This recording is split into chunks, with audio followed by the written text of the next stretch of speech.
今天这个故事得从10年前说起。那时候我才11、12岁。哎呦，李伯，出事儿了，出大事儿了，您快给瞧瞧去啊！我在炕上，刚拿着我爷给我做的木剑，比划了一式平沙落雁，这就听见门外的喊叫声。当下这木剑也不要了，扔炕上，就趴在窗台边瞧着外边。只见这门口急急忙忙的冲进来一个中年男人，一脸焦躁和惊悸。仔细一看，这是村东头的铁柱叔。铁柱叔一路小跑来到院子里，这才算喘匀了气儿了。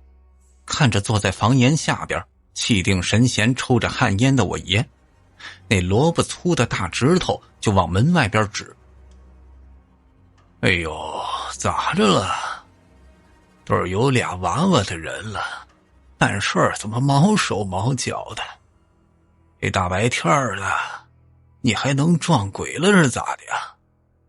我爷把烟杆子在屁股底下的小凳子上磕了磕，抬起耷拉着的眼皮子来，不满地看着铁柱叔。他这是个做事不紧不慢的人，向来就见不得这小辈儿们毛毛躁躁的。铁柱叔跺了跺脚：哎呦，这我的李伯哎，让您给说着了，这真的撞鬼了。嗨，到底咋了？说清楚。这铁柱叔特别的着急，可是碰上我爷也是没办法，只好拍着大腿说道：哎呦，这村东头富贵他娘不是死了吗？按照阴阳捡的天气儿，就是今儿个发丧啊。可是刚刚我跟二虎给钉棺材的时候，那跟头钉钉下去又自个儿蹦出来，那我俩都钉了2、3回了，都蹦出来。我琢磨着这人不寻常啊，这不赶紧叫您过去给瞧瞧啊。哦，有这事儿啊？哎呦，可不咋的，这我来的时候，二虎吓得直冒虚汗呢。哎，他今年可是本命年啊，遇上这白事儿可是冲得很。狗屁，这跟本命年有个屁关系啊！自个儿吓唬自个儿。走，我跟你瞧瞧去。这人都死了，他还能翻天是咋呀？那我早就从炕上蹦下来了，看见我爷要跟着铁柱叔去，心里边好奇呀，在我爷爷屁股后边就喊了一嗓子：那啥，爷，我也要去。这老李家就我这一根独苗，我爷一向惯得紧。记事儿开始，我爷就没往我身上放过一根手指头。这听见我喊，我爷扭过头看了我一眼：你这还没过12呢，晦气事儿咱最好不去，自个儿在家玩吧。爷一会儿就回来了。这见我爷不让我去啊，我就拿出我的绝招来，大屁股往那地上一坐，扯着嗓子就是干嚎，一边嚎还一边偷偷看我爷的反应。可是谁知这往常无比管用的绝招，这次却没用了。我爷特别严肃：这啥事儿都能依你，这个不成，就搁屋里头待着吧。说完也不管我是真哭假哭了，扭转身子就跟着铁柱叔出了大门，还顺带从外边把这大门给带上了。呵，那我是干嘛的呀？小爷我号称是村里的小霸王，上得了大树掏鸟，下得了小河摸鱼，那区区一道院门能拦得住我？当下一窜，扒开干草虚掩的狗洞子，一个猫腰我就出去了。整个动作那叫是行云流水。我这悄悄的跟着我爷和铁柱叔一路走到村东头。听我爷说，我们家祖上有在明朝干过特务的，叫那什么紧什么喂的。我觉得呀，我就很好的继承了这种特务基因。这富贵叔的家门上扯着白布子，却挂着一对红灯笼。听我爷说呀，家里老人要是过了70去世，那就是喜丧，就得挂这红灯笼。看着我爷和铁柱叔进了门，我也赶紧跟着进去。那反正是人多呀，没人注意到我。我进了门，就看见一堆人围成一圈站着，叽叽喳喳的。铁柱叔吆喝一嗓子：“李伯来了啊！你们给让让！”这一圈人听到铁柱叔吆喝，赶紧让出了一条路来。我就顺着他们让开的路，看到那停在院子当中的那个大黑棺材。这棺材头上楔着一颗大钉子，那钉子上边挂着一条红布，这应该就是铁柱叔说的头钉。额头冒汗的二虎叔看到我爷，擦了把头上的虚汗，暗松了一口气儿。这我爷虽说也是个野路子，可是对于这种事儿，十里八村的都挺相信他的。我趁着人群再次围起来的功夫，赶紧钻了过去。身子瘦小就有瘦小的好处。富贵看到我爷，抹了把眼泪就说：“哎呦，李伯呀，您懂得多，您给瞧瞧，这是不是我娘有啥不放心的？是不是怨我这个当儿子的不孝顺呢？他走的不甘心儿啊？”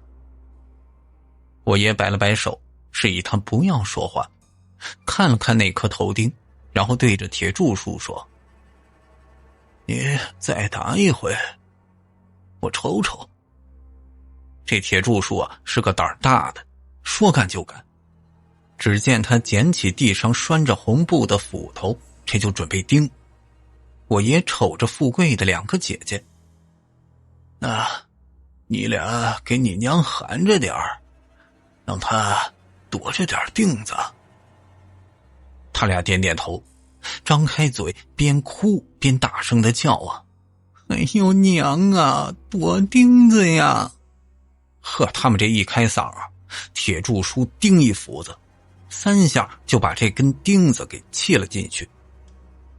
我爷紧紧地盯着那根头钉，不一会儿，那根钉子就像是被人拿着一个看不见的起子给往外撬，一点一点的往外冒呢。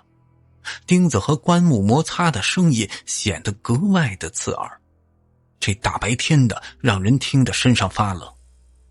我就看着那根钉子自个儿往外边冒出来，只觉得脊背发凉。这会儿我爷的脸色变了变，扭过身就问这富贵：“那个阴眼儿给检天气的批文判词呢？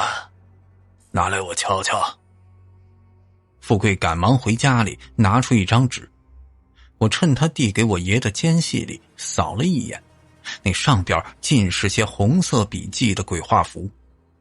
我爷接过来，眯着眼睛瞅了瞅，又拿空着的左手掐指算了算，嘴里边念念有词，说了些什么亥三辰前三巽的，反正我是一句都听不懂。这时我爷突然变得很愤怒，指着富贵破口大骂：“你他妈从哪儿找的这个损人啊？”这富贵被我爷骂得一怔，缩了缩脖子：“哎呦，这我娘不在那天院子里进来个野道士，他说我娘这是喜丧啊，去世的日子也对，要是下葬的时辰选对了，对儿孙有好处啊。”我爷这一巴掌就抽在富贵的后脑勺上：“放屁！儿孙有好处，你娘这魂儿就不管了呀？他是不是让你撒花呀？棺材里七星板倒着放的，5色石添成7色，还不放五谷。”富贵咽了口唾沫，弱弱的点了点头。这我爷气不打一处来，揪着他的脑瓜子又是狠狠的一巴掌。他这一个野道士对活人好，那是往死里坑死人啊，他当然愿意干了。可是这寿材里头躺着的可是你娘啊，你就狠着心把他往火坑里推啊！你晓不晓得，在这个时辰，按他那规矩，把你娘下了葬了，他这魂儿可就困死在这寿材里了，这可是10辈子都投不了胎。我爷连看都不想看一眼富贵，我猜他是不相信富贵不知情。瞅他那个畏畏缩缩的样子，他要是一点也不知情，那才是怪事儿呢。富贵舔了舔嘴唇，凑到我爷跟前儿：“哎呦，吕伯，那您说咋办呢？”“还咋办？哼，那野道士就没给你留个东西儿。”这富贵的手哆嗦了一下，慢慢的伸到自己穿着的孝衣里，掏出一个黄表纸叠的符，上边也是被朱砂笔画了一堆的鬼画符。我爷一把夺过这个符纸，反手就扔在烧纸钱用的火盆中，那火盆里的火苗呼的一下子窜得老高。也不管是富贵啥反应，就让铁柱叔拔钉子卸八吊，准备开棺。那铁柱叔小时候被鬼跟过，是我爷救的他，所以他对我爷的话向来是言听计从。这我爷让他这么干了，他就拖着二虎叔开干。铁柱叔到棺材跟前儿，一用劲儿，把那根已经冒出来一大半的头钉给拔了下来，又拿出羊角锤，把剩下的左3右4 7个八吊给撬出来。我这打小就对这些东西感兴趣，年纪虽然不大，可是很多东西我还是知道一些的。比如说这八吊，顾名思义就是8个固定棺材和棺盖的木头，可是由于这棺材上有一根头钉，所以那真正的八吊就变成7个，连上那根头钉凑足8这个数字。那根头钉呢，又唤作救命钉，是死人投胎换气的最后一个手段。他们拔了钉子，卸了吊，我爷挥了挥手，他们这就推开棺盖。这棺材啊，不能直接坐地，但也不能放得太高。那我个子小啊，可是恰巧就能看到里面的死人。这我也是第一次亲眼见到这阵仗，好奇得很。只看见一大床被子盖着富贵他娘，脑袋那块盖着一张白纸，脚底下蹬着一块土坯，其他的就看不清楚了。我爷看了看里面的尸体，扭过身对着富贵说道：“跪下，给你娘磕3个头，你把她从这寿材里弄出来，不管是因为啥，终归这是让她受罪啊。你们这做儿女的给磕了头，就全当是请她原谅了。”富贵和他2个姐姐赶紧跪下来，结结实实的磕了3个响头。铁柱，你跟二虎、王赖啊，再加上常在，把富贵他娘给抬出来。二小，你去找一块门板，抬出来就放在门板上，千万不能直接落地儿啊。还有，当心着点儿，他脸上盖的那张白纸别给弄掉了，那死人见光了会很难受的。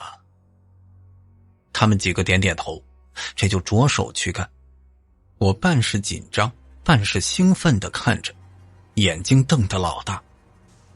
就看我爷从旁边捏了一把纸钱儿，缓缓地在棺材前的火盆里点进，然后朝着富贵他娘恭恭敬敬地鞠了一躬，接着挥了挥手，示意他们可以把人抬出来了。他这身子放了5天了，已经软了，直接抬身子不好抬啊，那底下铺着褥子呢。你们4个一人一个角，裹着把他给抬出来。他们4个人点点头，人手一个角，就把手伸到棺材底下，就摸着这褥子的角，一起使劲儿，就把这连人带被褥给抬了出来。都说呀，死沉死沉的，那不是没有道理。他们这4个壮汉子，平时就是2个富贵他娘这样的活人，那抬着都没问题。如今4个抬1个，那看着还有点吃力呢。棺材旁边早就架好了门板，缓缓地把尸体放在门板上，这众人这才松了一口气儿。人抬出来，棺材里边就一目了然了。只见头顶着的那头居然是空无一物。其实在那儿啊，本应该贴着一张圆形方孔的铜钱儿，当中那个方孔也是做通气儿的。我爷说过，不管是家宅还是阴宅，都必须得留下通气孔。那这个气儿具体是什么我不知道啊，可是绝对那不是简单的空气。再往下铺着一块木板，木板上画着7星北斗，就是7星板了。我爷伸手勾住这7星板的角，把7星板也给翘起来。板下边放的东西那可就多了。首先左3右4 7种不同颜色的石头，接着是写着红字儿的灰砖灰瓦各一块，还有2个泥偶，1笔1本。我爷伸出手，把左右两边的7色石各取出2块，1块黑1块白，接着拾起那一砖一瓦，看看上面的字，骂骂咧咧的。龟孙子，这阵物也弄得这么绝呀，也不怕以后绝了门户。这朝着院子里没人的地方，就把那一砖一瓦给扔了，然后让铁柱叔重新找来2块干净的砖瓦和朱砂笔，准备亲自动手写。以前村里这些事儿啊，本来就是我爷爷一直在做的，可是自打5年前我爹娘去世之后，他就很少接触这些了。村里人有不懂的，偶尔间会问问他，但是他都不怎么亲自张罗。今天这事儿啊，出得太突然，也管不了那么多了。我爷提起笔，在砖瓦上一番写画，这才再次放进棺材里，然后让富贵从家里找来一枚铜钱儿，用浆糊粘在棺材上，这才把7星板给放了进去。这看到我爷忙活完棺材里的东西，我扫了一眼门板上的富贵他娘，这一看不要紧，直看得我是遍体生寒。只见他脑袋上盖的那张白纸，不知道因为什么上上下下缓缓地动着，那就好像他在呼吸，吹动着白纸在浮动。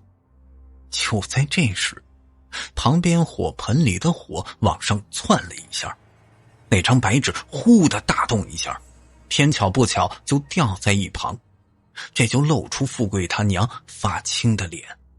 更可怕的是，他那眼睛居然不是闭着的，而是无神的瞪着。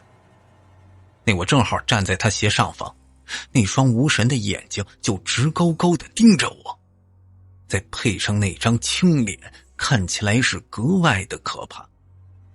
这下我可是再也忍不住了，尖着嗓子我就喊出来。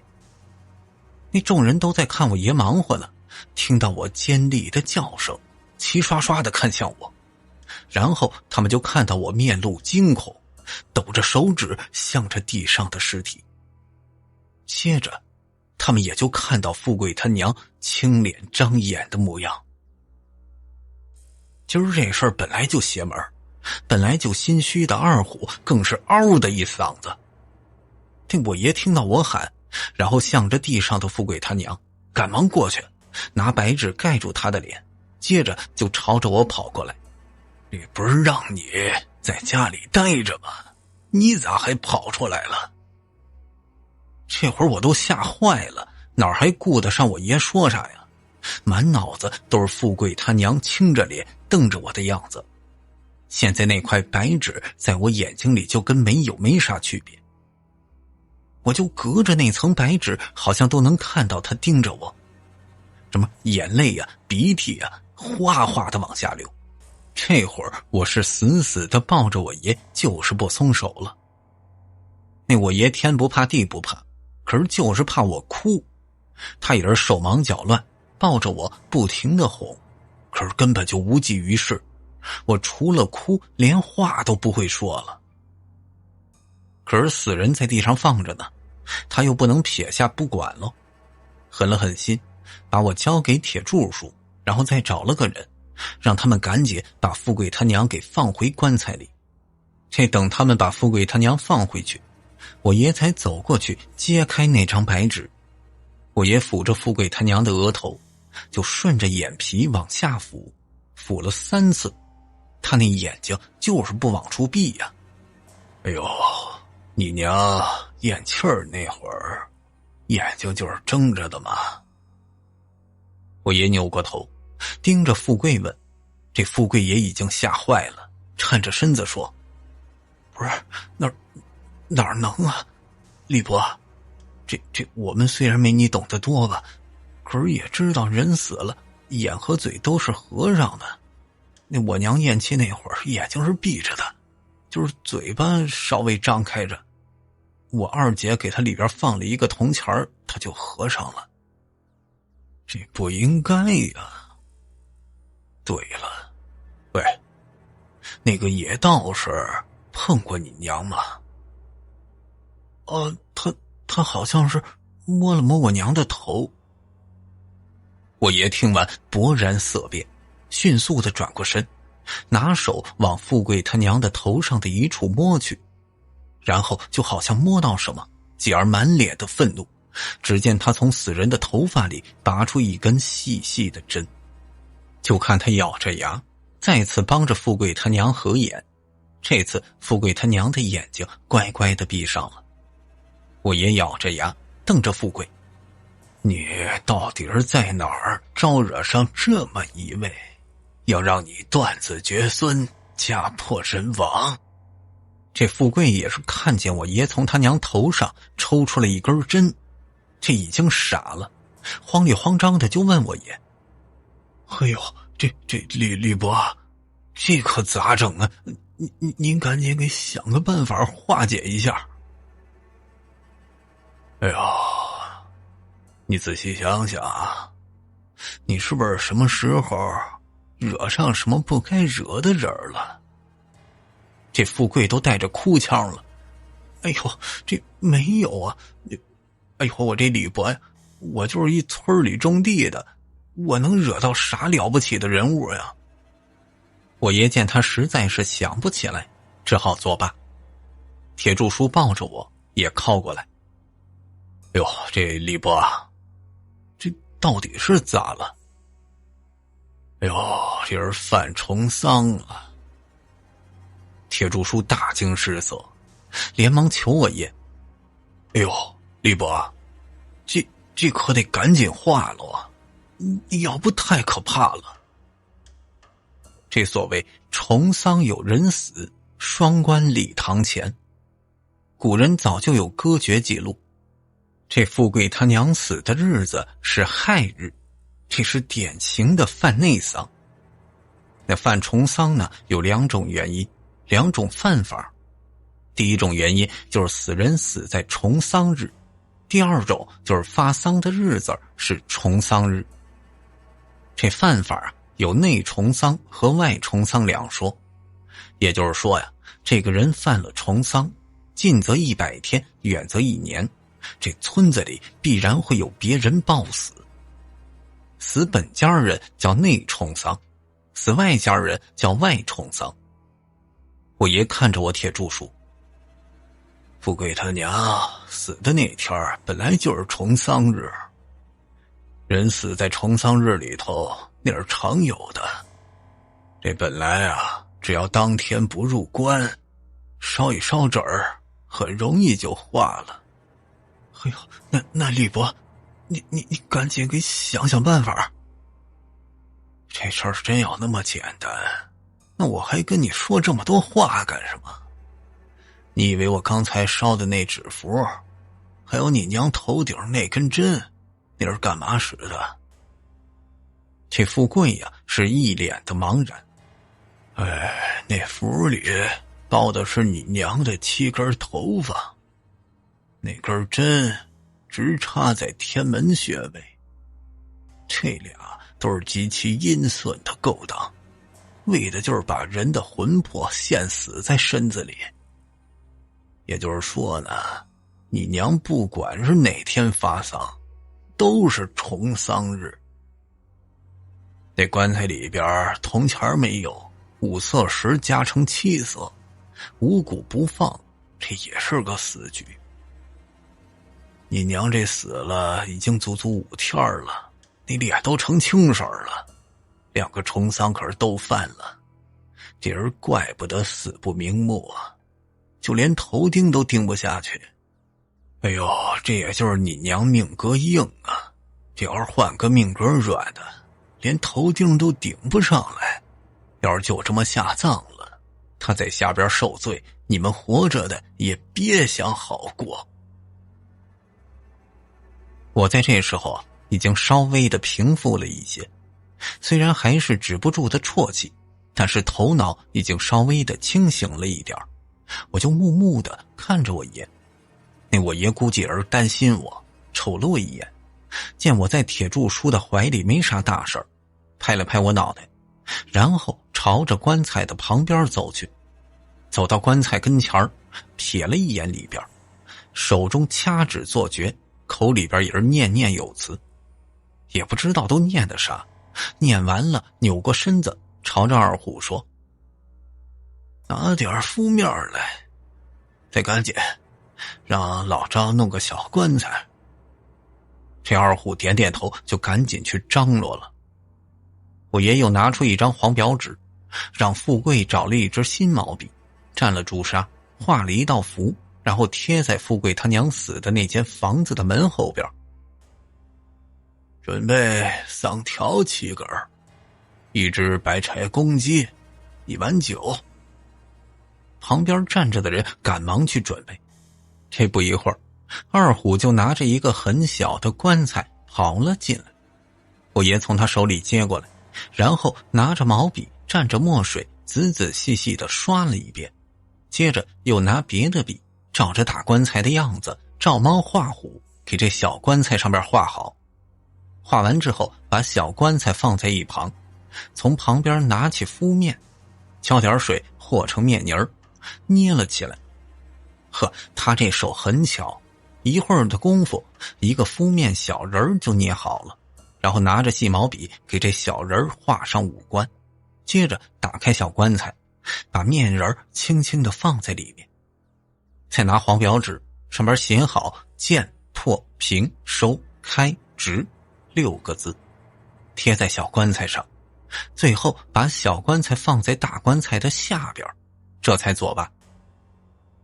做完这些，我爷站起身子挥了挥手：“准备撒花吧。”那富贵和他2个姐姐手里都拿着一把棉花，走到棺材旁边，他们一边揪着一撮棉花往这棺材里扔着，一边在喊：“哎呦娘，这看花别想家呀！”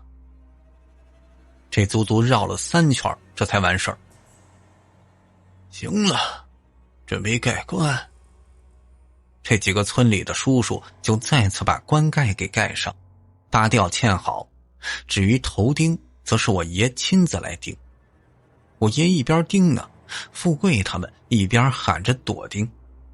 这钉下去之后，所有人直勾勾地看着那根头钉，足足得等了半天，见是没动静，这才松了口气儿。可是他们没看到的是，棺材底下那个小棺材的棺盖起起伏伏个不停。我爷长出了一口气，从地上拿起那只白柴公鸡，让叫了7个男人，人手一根桑条，抽打鸡头，直到这鸡鸣不停，这才作罢。最后就在房门前撒下那碗米酒。准备出丧吧。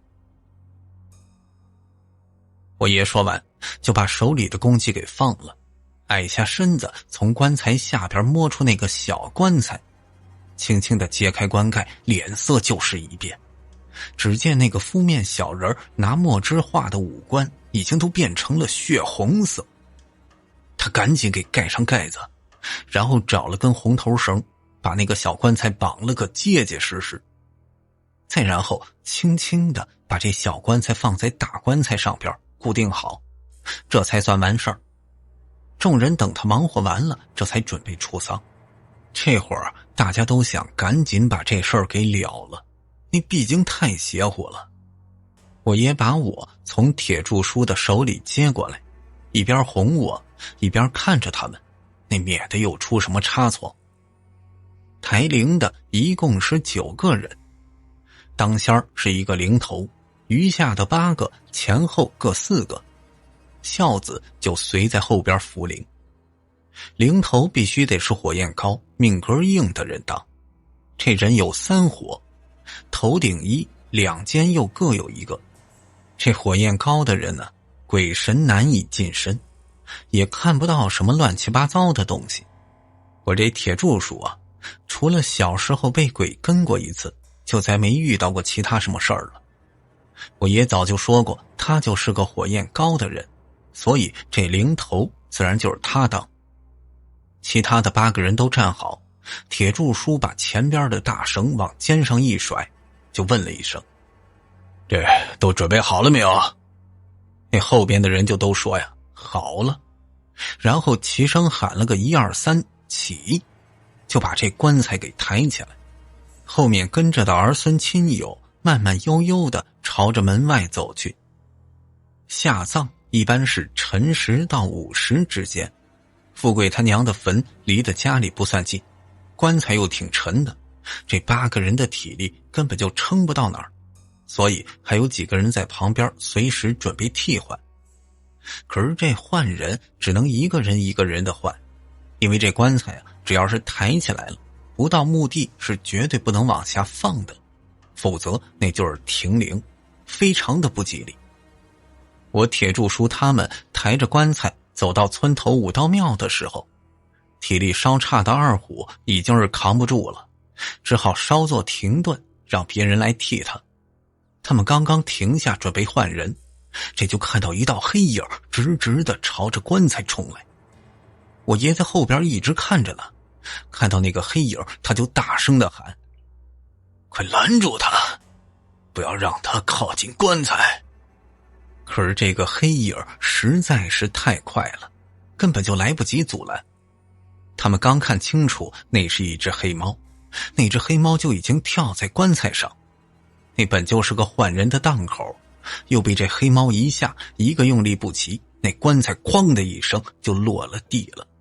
这棺材一落地，那猫是凄厉的一叫，只见那只猫叼着那个小棺材跳下棺材就朝远处跑去。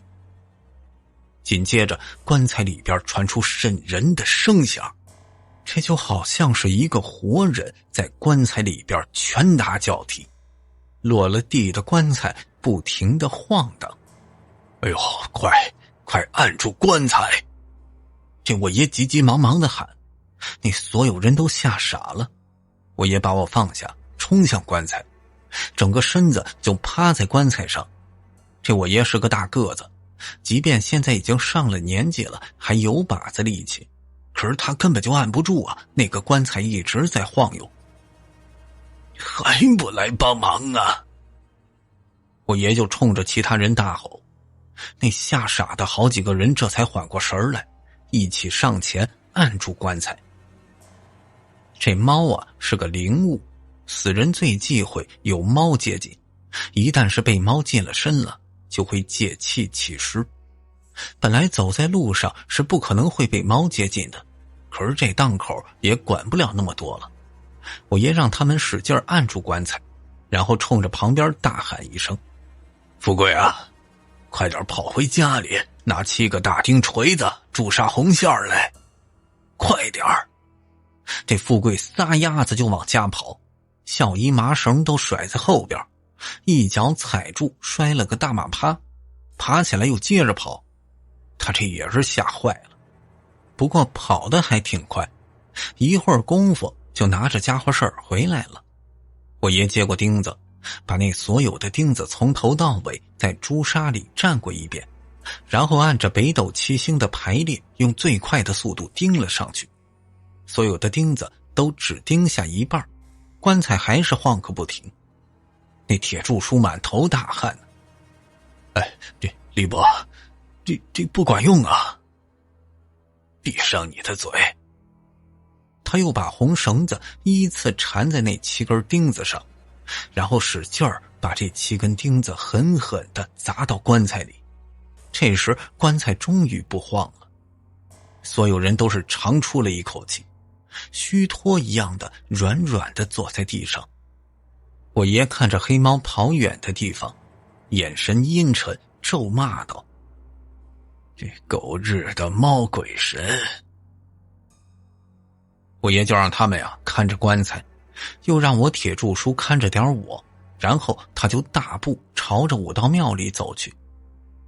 那会儿每个村子都有武道庙和奶奶庙，这武道庙里边供奉的是武道将军，本就是东岳大帝手下的属臣，也是阴间的大神。这村里人一般都叫武道爷。在这村子里，每逢祭祀消灾，都得去这武道庙里祭拜。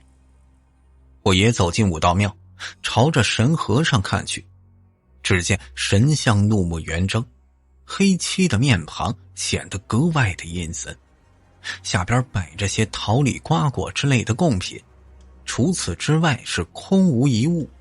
可是那些贡品上却有一些奇怪的咬痕。我爷扫视一圈，最终把目光看向房梁上边。我爷对着武道爷拜了拜，然后一脚踩到供桌上，看向房梁，只见那上边搁着一个桥盘，盘里边放着暗红色的绸子包的东西。我爷把这桥盘取下来，下了供桌，揭开绸子，那是揭了一层又一层，足足缠了5层，颜色不一。当揭开最后一层黑绸子，他那瞳孔一缩，这里边包着的是一个黑猫头，那猫血已经发黑，眼睛却是圆睁着，整个猫头的表情十分的狰狞，好像死之前受到莫大的折磨，又好像此刻正在承受着痛苦。这时庙里突然发出一声凄厉的叫声，接着院子里传出一阵碰撞的声音。我爷的表情是前所未有的凝重，这居然会有人在武道庙里养猫鬼神。这猫鬼神是姜子牙的妻子，相传姜子牙分封完各路神仙，回到家中，妻子善妒心性不好，因为没有加封自己，那人大闹不休。姜子牙无奈，只好封他一个小的神位，就是这猫鬼神。猫鬼神呢，亦正亦邪，除了顶神之外，就是拿死猫头养神。这猫头悬挂在庙顶，吸食武道爷的供奉，养得格外的快。我爷再次包住那颗猫头，轻轻地揣到自个儿怀里，然后走出武道庙。铁柱叔他们看着我爷走出武道庙，递来询问的眼神。我爷摆了摆手，示意没什么，然后让他们再次起灵。这棺材已经被七星钉封住，7天之内是不可能再开，只是这法子多少有点阴狠，要不是当时情急，我爷断然不会用这种法子。抬灵的队伍再次启程，山路崎岖，所幸后半截没再出什么幺蛾子，有惊无险的就到了墓地。到了墓地之后，我爷让富贵的2个姐姐留在墓地的外边，不让他们入新坟。这女子属阴，新坟的3年内女人是不能接近的，这是村里的老规矩。一帮男人进了坟地之后，我爷先所有人一步下到葬里边，那里面放着一个陈旧的棺材，那是富贵他爹的。葬坑砖石搭建，方坑拱顶，左右两边各放着米面罐子和长明灯一个。葬底砖石铺着一个篆书的寿字，葬门口摇钱树左右各一。我爷看了看，确定没什么问题，让他们准备把富贵他娘的棺材往里边放。那几个人吭哧吭哧的把棺材抬进葬里，又把一些陪葬的东西放好。我爷等这所有东西都归置好了，点点头，然后就把富贵他娘的棺材上的红线全部扯断，退出了葬，让他们封上石门，填了土，方起土堆，在这坟头上插好哭丧棍，引头幡。富贵三跪九叩，一行人这才相随着向山下走去。我爷临走前眼神复杂地看着那个坟头，然后也是慢慢地跟上人群。这我爷走出坟地，从富贵姐姐的手里把我接过来，看了看身后跟过来的富贵，对他说道：头七钱儿，每天早晚必须来给你娘烧香磕头。他这走得不安稳，该走的道道必须都得走到了，不然可能还得出怪事儿。这富贵多少有点惊恐，点了点头，因为自个儿一时的自私，导致出了这么多稀奇古怪的事儿，他现在那肠子都悔青了。说完，我爷拉着我，这就大步朝着家里走去。我就看到我爷的胸前好像有个什么东西撑得鼓鼓囊囊的，我就想伸手去摸一摸，这到底是个什么。我爷沉声对我说：别乱动。我看了我爷一眼，就发现他脸色阴沉得很，他很少这么严厉地跟我说话。我抽了抽鼻子，这就不敢再动了。他一路走得很快，我这人小腿短，都差点跟不上他。刚想抱怨几句呢，看到他那阴沉的脸，又不敢开口，只好亦步亦趋地跟着。回到家里，我爷让我自个儿玩去，他自己一个人去到东房，然后把门从里边给拴了起来。这富贵他娘睁着眼，虽说是吓了我一大跳，可是这小孩的心性，就一会儿我就缓过来了。再看我爷现在神神秘秘的，哪儿还能按耐得住心头的好奇呢？蹑手蹑脚，我就靠了过去。这东房从我记事儿起就是很神秘的一个地方，那个房门常年被锁着，我就进去过一次，那还是我7岁时，因为追一只野松鼠费了半天的劲儿，爬窗户这才进去的。我进去就看到正面供奉着一个神像，接着眼前一黑，就不省人事了。再醒来时已经躺在炕上，我爷就坐在我旁边。打这之后呢，我就再没去过东房。我就问我爷，这里边到底是什么东西啊？我爷说说那都是李家的老祖，等我过了12岁，就可以正式到里边给他们上香了。我点点头，可是从此对那间屋子就畏惧多过好奇。这今天我爷进去了，无疑就给我壮了胆子。我贴在墙根边上听了听，发现什么都听不着窗户都是从里边拿布遮着，也看不见什么。我只好趴在门边上，顺着门缝往里边瞧。这房子的窗户都被幕布遮挡，光线根本就照不进去，所以我爷在里边点蜡烛的时候，我从外边就能看得很清楚。他背对着我，我只能看到他从怀里边掏出一个东西来，然后一层一层的解着。可是接下来的一幕再次让我胆寒，我就听到一声凄厉的叫声，就好像猫被踩住了尾巴，发出尖利刺耳的声响。紧接着一只黑猫从我爷的头顶越过去，四处的乱窜。可是真正让我害怕的是那只猫是半透明的，我居然可以透过它那身体看到其他的东西。它不停地窜，速度非常的快，可是好像处处碰壁，只要一到墙边上又会很快地返回来。这猫窜了一会儿，然后静静地悬在我爷旁边。我紧紧地盯着那只猫，突然发现它的尾巴短得厉害，竟然只有普通猫的1/3都不到。我爷转过身子，我这终于看清了他那手里的东西。一堆彩绸子里边放着一个黑猫头，那只猫的口眼都开着，和空中悬着的那只非常的相像。这时候我已经明白，那只断尾黑猫就是我爷手里的猫头，它在空中和我爷静静的对峙，不时地发出猫在愤怒时会发出的那种嘶嘶声。我爷看着他冷笑一声，然后一手托着那个猫头，腾出另一只手向着旁边摸去，那一把攥过一张符纸，迅速地掠过点燃的蜡烛，还不等这符纸燃起，他就贴在死猫脑袋上，符纸这才慢慢的冒烟。接着那只断尾猫好像是被火炙烤一样，不停地扭动悲嚎，本来就透明的身子就好像是烟一样，慢慢的往外渗出烟丝儿来。紧接着我爷再次点燃一张黄纸，引燃地上火盆里的黄标纸，把那个死猫头连同彩绸子都放到这火盆中，就看这火盆里扑起了暗绿色的火焰。我爷就是盯着火盆，再没有回头看那只断尾猫一眼。这房间里边不停地传出幽怨凄厉的嚎叫，而且仿佛是从各个房间角落一块传出来的。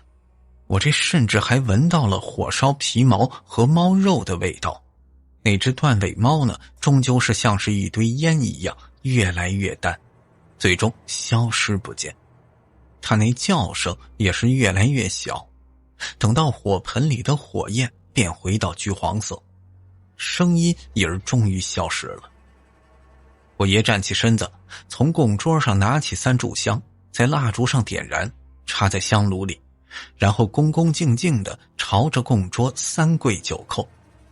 我凝神朝着神像看去，却只能看到那尊神像半张模糊的脸。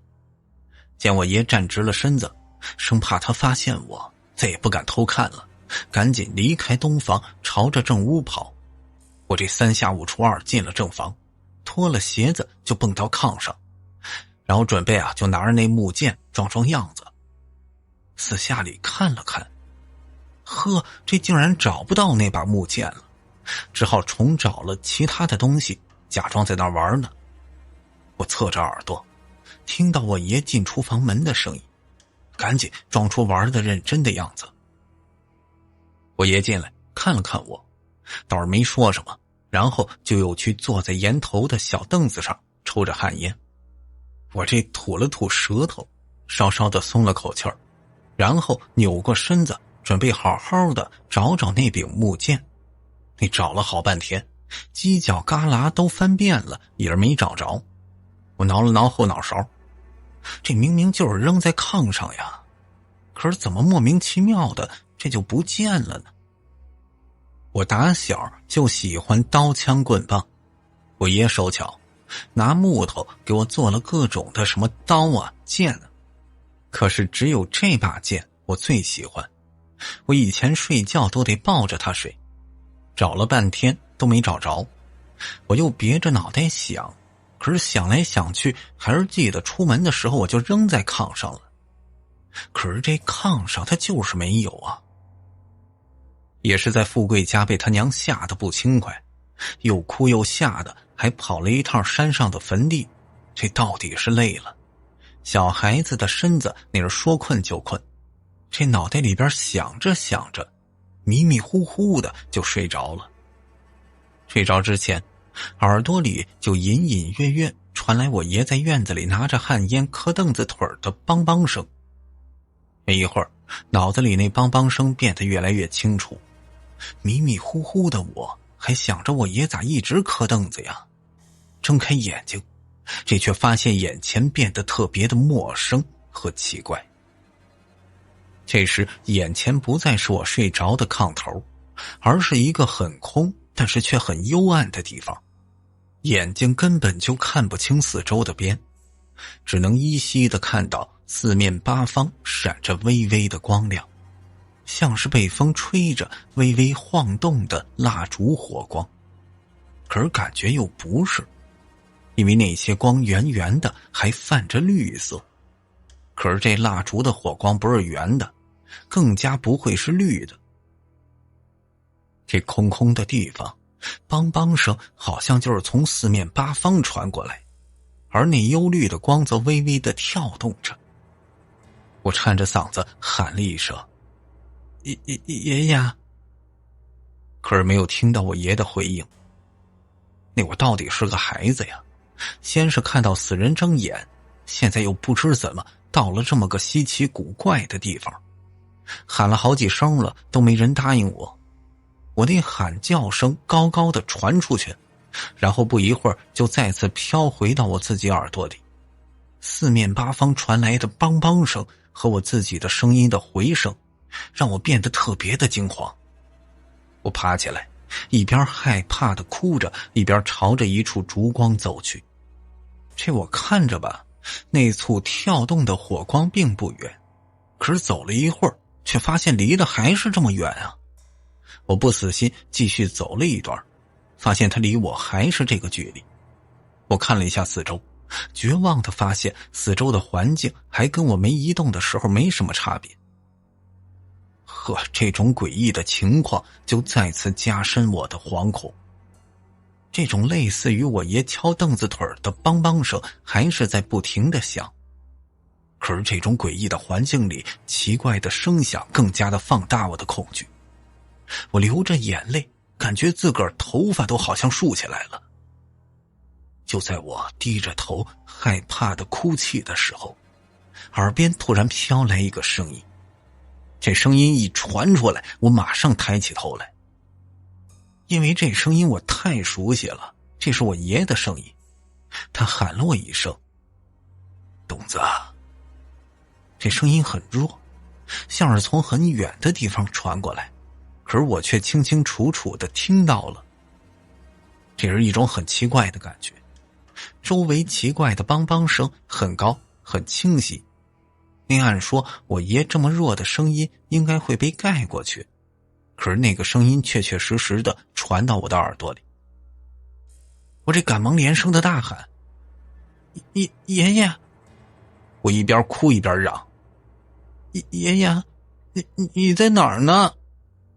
但是我却只能听到我爷不停地喊着东子的微弱声音，远远的而又弱弱的传来，却根本就看不到他的人。我这又急又怕呀，不停地大喊大叫。在我喊叫了大半天之后，感觉自己那嗓子都得喊哑了。突然感觉自己周边特别的冷，而且不是那种正常的冷，而是那种透进骨子里的阴冷。四周的光还在不停地闪烁，可是好像变了样子，不再是像跳动的烛光，而是像一个个在黑夜里闪动的眼睛，有绿色，闪着光芒，像是猫科动物的眼。在我身子觉得越来越冷的同时，我爷的声音似乎变得越来越大起来。他那咚子咚子不停地叫着，声音拖得长长的，一声接着一声，而那种奇怪的梆梆声也是变得越来越急切起来。紧接着，我这身上好像被什么奇怪的东西给压住了，动弹也动弹不了。脑子里越来越急的梆梆声和我爷悠长不断的东子叫喊声交错着，我变得很难受。那些绿色的奇怪的光芒也晃得越来越厉害，这到最后我哭都哭不出来了，张着嘴巴却一点声音都发不出来，那身子也动不了。奇怪的是，我的身子感觉到很冷，可是却往外渗着汗水。因为这身子完全不受控制，我就更加的惊慌和难受。这就在我想着我爷为啥一直喊我，可是我却看不见他呢。这时耳边突然传来一声刺耳的猫叫声，你听上去就像是那只猫被打了一下，受疼炸了毛一样。我眼前一暗，再次睁开眼时，我就看到铁柱叔那张黝黑担忧的脸，他的身后是我家熟悉的墙。我这嗷的一嗓子哭出来，直接就抱住我铁柱叔。铁柱叔一边拍着我，东子别怕啊，叔在呢，一边转头冲着窗外边喊，叔儿，东子醒了。我这边哭边看向窗外，只见外边已经是晚上，在院灯的光照下，就看见我爷一手拿着一把铁锨，那锨上放着一块大红布，同时拿着一根长长的木条，不停地敲打着铁锨的杆子和那张红布，在院子里边来来回回的喊着我的名字。就我也不知道到底发生了什么，哽咽着就问铁柱叔，我爷在外头干啥呢？那是？这东子，你被掩着了，魂儿丢了，找不到自个儿身子。你爷在外边给你叫魂叫了有1刻钟了，你这才醒过来。我想了想刚才的经历，那个奇怪的梆梆声，这估计就是我爷敲打铁锨的声音。可是那些油绿绿的光又是什么呢？这回过神才惊觉自己那衣服都被汗水给浸湿了。我爷听到铁柱叔的呼喊，把铁锨放下，匆匆地跑回到屋子里。他看见我醒过来，焦急和凝重的脸上闪过一丝的惊喜。他冲过来，从铁柱叔怀里揽过我，关切地问，东子，你可醒过来了，你可吓死爷爷喽。我看到我爷一下就放松下来，可是紧接着无比的委屈就涌上心间，带着哭腔跟我爷说，那啥，爷，我刚刚好像做了一个可怕的梦，吓死我了。铁柱叔拍了拍我的脑袋，没事儿，东子，你就是被惊着了，魂儿走丢了，你爷给你喊回来了，这就没事了。说完又点了点我的鼻子，让你这小子不听你爷的话乱跑，这12没过，魂儿都不全，你去看那白事儿能好吗？铁柱叔还想再说我2句，我爷横了他一眼，骂了他一句，你就是个话多的，一个孩子哪懂那么多事儿啊？这没你事儿了，回家去吧。铁柱叔特别的怕我爷，不敢顶嘴，摸了摸鼻子走了。他走之后，我爷帮着我擦了擦脸上的泪痕。东子，你都梦到啥了？我就看到一串绿油油的光，特别像是那猫的眼睛。我感觉特别的冷，我喊了老半天，那地方看起来好像不大，可是却没有边儿啊，怎么走都好像在正中间一样。我这正说着呢，就看着我爷的表情逐渐的变得严肃，然后转为愤怒。他低低的说了声，你难道不是那只啊？该死，这猫鬼神又回来了吗？这难不成一切就是冲着咱家来的？我听我爷这嘴里又嘀咕猫鬼神，就连忙问他，这是什么猫鬼神啊？我爷叹了口气，想了想，还是决定跟我说了。他说，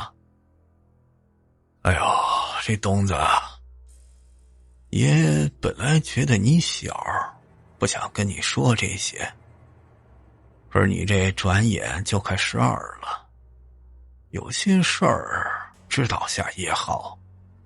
这一切呢，还得从你奶奶说起。你奶奶年轻那时候啊，是村里的神婆，她之前顶的神就是猫鬼神。你奶啊，长了一只花眼，老能看到一些不干净的东西。年轻的时候，你是多灾多病的，没办法，就去求神问鬼。后来找到个老神婆子，让她顶上猫鬼神，这才好起来。可是这狗日的猫鬼神半神半鬼呀，极为邪门，顶了他的人难有善终啊。这咱家东房供着的就是那猫鬼正神。你奶啊40岁那年死后，这神位呢，他本来应该有别人来顶，可是那会儿正是破四旧呢，谁敢搞封建迷信呢？所以你奶死了，这神位就一直没人顶，就是在东房供着。48节的我就去祭一下，后来你爹娘意外没了，我就疑心和这猫鬼神有关系，险些烧了这神位，可是最终啊还是没敢烧。今儿这一堆的事儿吧，保不齐又是这没人顶的猫鬼神作祟呢。我这一时半会儿没消化完我爷说的话，转过头问他：那富贵他娘呢？那个野道士是货真价实的人，不会也是猫鬼神吧？哦，那不是。这野道士什么路子，我一时半会儿还猜不着，可我总觉得他跟这猫鬼神也有关系。哦，你老老实实在家待着，这几天别乱跑了，听爷的话，那爷不会害你的。我点了点头，对我爷的话不再怀疑。这我爷这人方正了一辈子，从来不说瞎话，他不会拿这种事儿哄骗我的。晚间我爷给我做了饭，我们爷孙吃了饭之后早早的一块睡了。这转眼1个月的时间过去，我们都以为这事儿平息下来了，可是没成想1个月后，我做12周岁生日的前一天晚上，那一觉就足足睡了7天，那中间就没醒来过。那晚啊，我爷请了村里的大家吃饭，让大家明天过来帮忙。我们家就是我们爷孙俩，12周岁，这是我的成人礼，是个大事儿，需要邻里邻居的帮忙。可是当晚我带着庆生锁睡着之后没多久，就陷入到那个离奇的世界。四周一片幽绿，离我远远的地方是2盏笼罩在朦胧中的绿灯。这俩绿灯很奇怪，一会儿是圆的，一会儿又从圆慢慢的变扁，从圆的变成椭圆的，到最后甚至直接缩成一条细细的线，那就像是2只猫眼。我盯着那2盏绿灯看，却突然觉得脚下有什么毛茸茸的东西在蹭我的脚。我低头看去，却发现那是一只黑色的猫，可是诡异的是，那猫的眼睛是紫色的，我跟它对视一眼，就仿佛要掉到它的眼神中一样。这只猫虽然诡异，可是对我表现得极为亲昵，它不停地蹭着我的脚踝，那似乎极为的想让我把它抱起来。我也从它的身上感觉到一丝莫名的亲近，想把它给抱起来。但是我弯下身子，双手碰到它的时候，却发现怎么都抱不起来。这时那只猫突然扭过头，定定地看向我的身后。我顺着它的目光朝后看去，却发现它看的地方升起了一股的黑气儿，那黑气中隐隐约约的有个剪影，那似乎也像是只猫。我脚下这只猫就变得很奇怪，那身上的毛全部炸起来，从尾巴到头部，呵，这整个猫都大了一圈。我这才留意到这只猫的尾巴尤其的长，比普通猫的还长了足有1倍，它似乎在警惕着什么。紧接着，我脚下那只猫发出尖利的叫声，冲着那团黑气儿就冲了过去。它也是被笼罩在那团黑气中，然后我就听见好像2只猫在打斗的声音传了出来，这声音特别的凄厉。这会儿我的耳边满是凄厉的猫叫声，远处那2盏猫眼般的绿灯不停地变换闪烁着，而我此刻就像是站在一片虚无中一样。我试图走几步，看看自个儿身处的地方全貌，可是这又恢复到日间的样子。无论我怎么走，都身处在这个地方的最中央。我的身子也似乎变得很轻，是那种从内到外好像失去了什么的失重感。这种感觉就像是从很高的山崖上跌落一样，没有脚踏实地的感觉。这儿明明看见自个儿站在地上，却感觉整个人一直都处在坠落中。但奇怪的是，面对如此奇诡的场景，我感觉不到一丝的恐惧。这我好像失去了恐惧这种情绪，有的只是疑惑。这我觉得有点古怪啊，因为我的胆子并不大。我在疑惑间就回想起富贵他娘那张恐怖的脸庞，可是惊讶地发现，即便是那张脸庞也不再能唤醒我内心深处的恐惧。我在这一刻变得极为的木然，似乎一切东西都不再能令我感到恐惧。我好像丧失了害怕这种情绪。我试探着叫了一声爷，但是没有任何的回应。我发现自己被困在这个古怪的地方。更古怪的是，明明我应该感到害怕，可是却一点都不害怕。这种奇怪的感觉持续了很久，直到我一点点感觉到自己身体存在，而那种失重感也一点点开始消失。我突然觉得很累，紧紧地闭上双眼，失去意识。失去意识之前，远处的2只猫叫声似乎也消失了。那不是我听不到了，而是它们似乎是分出了胜负。我再次睁开双眼时，看到我爷熟悉的面孔，他的眼眶布满着血丝，整个人极为的憔悴。在他身后是铁柱叔和几个邻居。我张了张嘴，叫了一声爷。这话音刚出口，才发现自己的声音低得厉害，然后是很强的虚弱感涌上来，继而便是觉得自个儿身上发烫，肚子里饿得厉害。爷，我好饿啊！我爷老泪纵横，却笑着说道：知道饿就好，知道饿就好。爷，给你煮粥喝。我这昏迷发烧了整整7天，这期间我爷烧香找医生，各种能用的手段都用了，可是没有任何的用处，医生也说不出个所以然。因为我除了发烧昏迷没有任何的问题，我爷连续7个晚上都问神，每晚子时就拿个碗，碗底下装点小米，然后装上半碗凉水，之后拿3炷香点燃，最后掰成7节，扔在盛了小米和水的碗中。每晚他都无力地发现3七21节短香齐齐地竖着漂浮在水中，这是有鬼却又不是鬼的表现。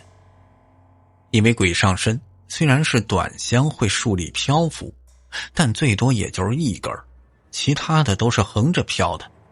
像这种21根短香都竖着的场景，他只听过1回，那就是顶神的时候。听说神婆每次顶神都会无故的发烧昏迷3天，这一期间便是神上身的过程，称之为顶神。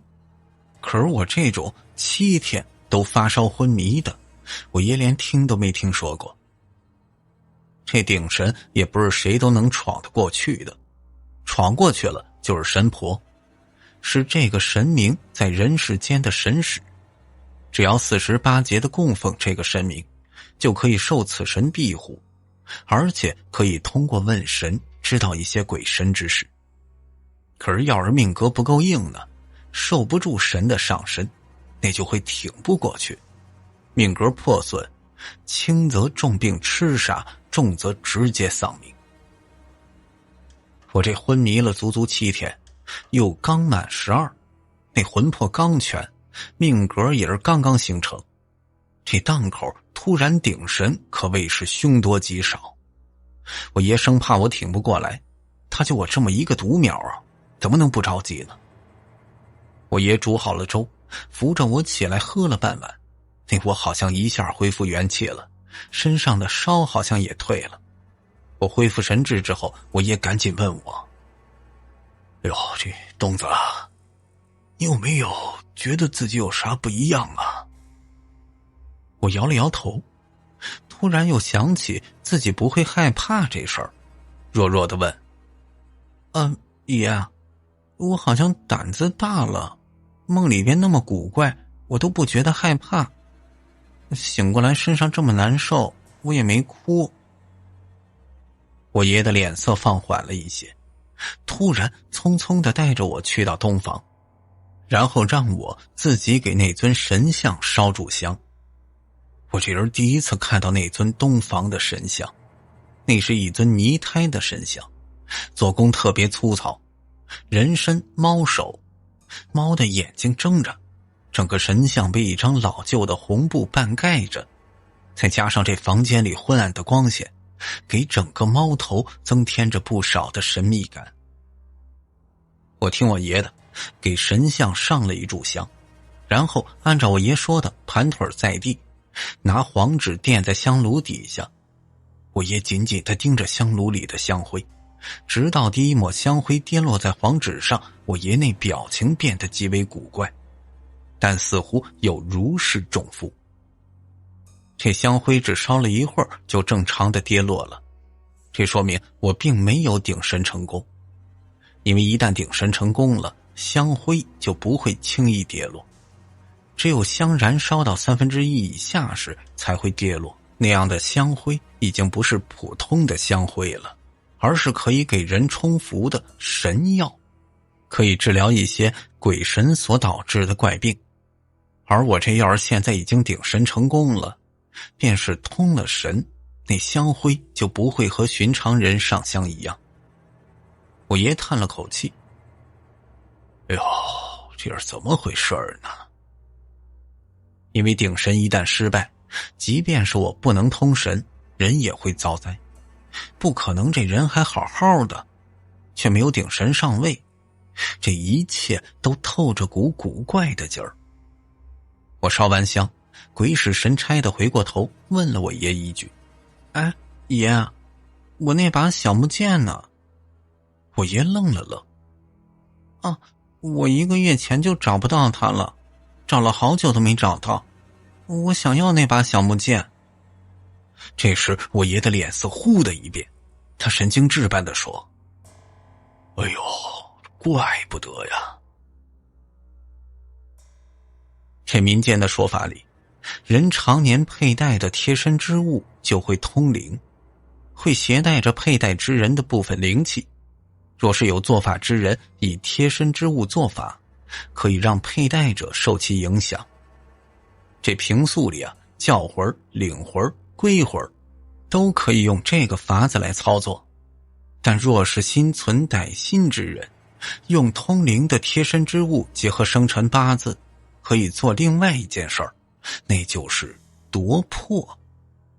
这人啊，有3魂7魄，3魂是命之根本，分天地人3魂，又名胎光、爽灵、幽精，轻易不可以夺去。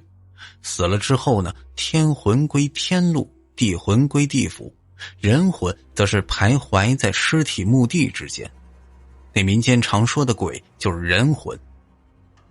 可是7魄呢，却能被法师夺走。这7魄呀，就是喜、怒、哀、乐、惧、爱、恶、欲。失去7魄之一的人，那就不是完人了，没法顶神。这其中惧魂最为亲近鬼神之流，我这明明是被神降了，却没顶神成功，只怕是被人夺了惧魄。这我爷知道这些，把这些事儿串起来，最终得出这个结论。而那个野道士，只怕一开始就是冲着我来的，他做的这一切就是为了跟我争神。这猫鬼神亦正亦邪，属于半神半鬼，极为的古怪，可以顶神，也可以养神。传承执法偏向南疆巫蛊之术，谁强谁便可以占据正神之位。那个在武道庙中圈养的猫鬼神，便是正神之外的其他的猫鬼神。那野道士用邪法养出一个猫鬼神来，跟我奶奶之前顶的猫鬼神争夺正神之位。这我奶死去多年了，那个猫鬼神断了血食供奉。我爷虽说是48节的上香，可是毕竟不是顶神之人，所以失去了一定的竞争力。而那个道士为了让自己养的猫鬼神争夺猫鬼神正神之位，就特地用富贵他娘作妖，搞出这一串的怪事儿。之后啊，我奶顶着的那个猫鬼神因为没有合适的人顶他，最后选择刚刚12成年的我，可是却因为我事先被野道士用小木剑以法事夺了一魄，没法完成顶神，最终战败，失去了正神之位。这我爷想通这一切之后，长舒了一口气，然后揭下那个神像上的红布，用锤子把这猫鬼神像给砸烂了，撤去东房的供奉。我家和猫鬼神也是因为此事断了联系。这之后我问我爷，那我那一魄以后就回不来了吗？我爷笑着摸我的头，哎呦，这单魄呀，对人世间任何东西都不构成危害，所以也不会被别的东西伤害到。那野道士啊，就是为了争夺猫鬼神正神之位，对你那一魄他也没兴趣。77、49天之后，你那一魄自个儿就回来了。此后没多久，我有一天晚上做噩梦，从噩梦中被吓到，哭着醒来。我爷长舒了一口气，跟我说：“哎呦，东子，回来了，你现在是个全乎人了。咱家以后啊，可是再不招惹这些鬼神的动静了。”